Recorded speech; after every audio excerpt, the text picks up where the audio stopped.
Et on vous amène un peu de soleil du sud de la France en Normandie avec le groupe nîmois L'Homme Parle. Ils ont dévoilé il y a quelques semaines leur nouveau single intitulé Vent de toi en attendant le nouvel album prévu pour 2022. Et sur Reggae FM, on a le plaisir d'accueillir Jay, l'un des chanteurs du groupe. Bonjour. Salut, salut, salut. Alors pour commencer, est-ce qu'on peut représenter à nos auditeurs en quelques mots L'Homme Parle, qui évolue donc dans un univers, on va dire, de chansons françaises, même si vous mélangez plusieurs styles musicaux. Votre histoire a commencé au début des années 2000. Oui, voilà, c'est ça, tout à fait. C'est un peu la vieille histoire des groupes de lycée, tu sais, qui commencent avec une première formation. Donc on a eu une première formation avec Nico et moi, un des chanteurs actuels. Et puis voilà, puis quand cette formation s'est arrêtée, il a proposé ce projet et on a commencé. On voulait un projet basé sur l'écriture un petit peu. On avait des choses à dire et voilà, on a lancé ça au début des années 2000. Alors vous êtes combien dans le groupe ?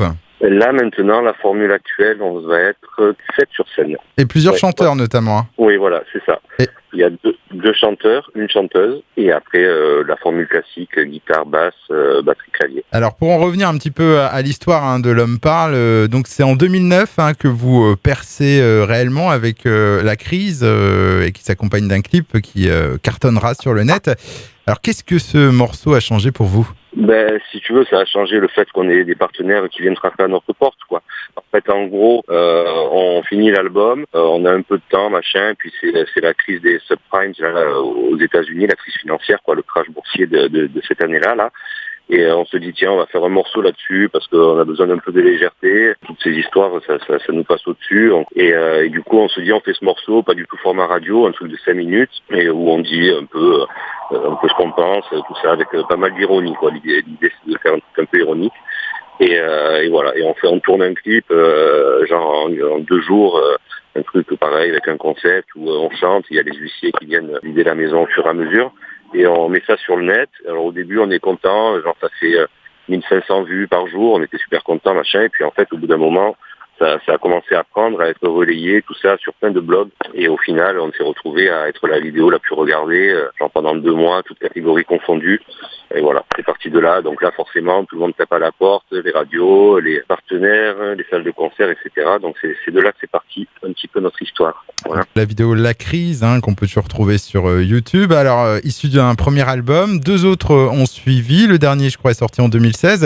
Et puis, c'est à Ouais, ce c'est ça. moment-là que vous envisagez d'arrêter. Finalement, arrive un dernier concert lors d'un festival à Toulouse. Et là, vous revenez sur votre décision. Qu'est-ce qui vous a fait changer d'avis ? Bah, si tu veux, oui, on fait ces 3 albums. Le dernier, au final, qui est plus rock, c'est celui qu'on tourne le plus sur scène. Donc on passe genre 1 an et demi, 2 ans à le tourner. Même on avait commencé à le tourner avant qu'il sorte. Donc on passe ces années-là. C'est là où on a fait le plus la route, où on faisait entre 30 et 40 dates par an à peu près. Et puis à un moment donné, ça s'essouffle un peu. Il y en a qui ont des projets, on grandit, on a des enfants, tout ça. Et puis à un moment donné, on nous rappelle pour un concert, que tu disais, du côté de Toulouse, où un festival super sympa, où on joue. Et puis voilà, quand on descend de scène, on dit quand même, on est con, on s'arrête alors qu'on prend quand même du plaisir, tout ça. Donc là, voilà, il y en a encore 1 ou 2 qui nous ont lâché en cours de route parce que bon, chacun a ses priorités. Et puis on repart avec ce single-là, Vent de toi. Et là, on en a composé un autre qui sortira en septembre. On a tourné le clip, etc. Et puis voilà, puis on est en préparation de l'album pour courant de 2022. Alors, ce nouveau single, sorti il y a quelques semaines, s'appelle Vent de toi. Vous en avez parlé. Ça parle de quoi ? Écoute, c'est un morceau qu'on a écrit avec Nico, tous les deux, parce que maintenant on n'écrit plus que tous les deux dans le projet sur les paroles. Bon, on était un peu dans une période un peu difficile, on va dire, d'un point de vue sentimental. Et on essaye toujours, avec l'on parle, de voir un peu le bon côté des choses. Donc on s'est dit un peu de légèreté, et voilà, on a écrit un peu sur une situation, voilà, sur cette situation-là. Et donc, il va y avoir un deuxième single qui va prochainement sortir. Et l'album, il est prévu pour quand ? On a une date ? Bah, il n'y a pas de date précise parce qu'aujourd'hui, le marché du disque, il est vraiment différent. Ça a changé depuis ces 10-15 dernières années. Donc là, on sort des morceaux au fur et à mesure pour envoyer de l'actu, accompagné à chaque fois d'un clip. Et au fur et à mesure, à chaque fois, il faut se dire qu'à chaque fois qu'on sort un morceau, on en compose 2 ou 3 à côté. Donc au fur et à mesure, l'album, il se construit. Et après, on va le sortir. Pour l'instant, il n'y a pas de date précise. Mais on a cette chance aussi, qui est des fois un peu des galères aussi, mais d'être en autoprod. Donc on fait un peu comme on peut et comme on veut, on va dire. Voilà. Mais surtout comme on peut, parce que bon, c'est pas évident, il y a toujours des dates, des machins. Bon, l'idéal, ce serait qu'ils sortent au printemps, quoi. Donc printemps 2022. Hein. Ouais, voilà. Voilà. Eh bien, merci Jay de nous avoir consacré quelques minutes pour nous parler de L'Homme Parle, le groupe Nîmois qui, on rappelle, sort son nouveau single, Vent de toi.